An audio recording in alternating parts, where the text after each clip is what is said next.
سیدہ فاطمہ رضی اللہ عنہا رسول اللہ صلی اللہ علیہ وسلم کی لخت جگر اور ان کے خامن سیدنا علی رضی اللہ عنہ دونوں رسول اکرم صلی اللہ علیہ وسلم کی خدمت میں حاضر ہوتے ہیں۔ خدمت میں حاضری کا مقصد یہ ہے کہ ہمیں کوئی غلام، کوئی لونڈی کام کرنے والا دیا جائے تاکہ کاموں میں ہمارا ہاتھ بٹایا جا سکے۔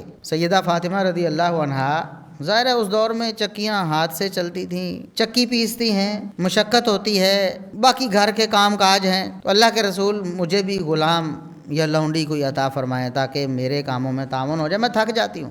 تو رسول اللہ صلی اللہ علیہ وسلم نے فرمایا کہ تمہیں اس سے بہتر نہ دوں، کوئی غلام یا لونڈی سے بہتر چیز تمہیں دے دوں۔ عرض کیا کیوں نہیں اللہ کے رسول؟ فرمایا یہ کام کر لو، یہ اذکار کر لو، سبحان اللہ، الحمدللہ، اللہ اکبر، ان کو 100 دفعہ پڑھ لو ملا کے، اللہ رب العزت غلام اور لونڈی سے تمہاری بہتری کر دے گا، تمہیں جسمانی تھکاوٹ سے بھی بچا لے گا، اور آخرت کی جو نیکی ہے اور آخرت کی جو فضیلت ہے وہ الگ سے۔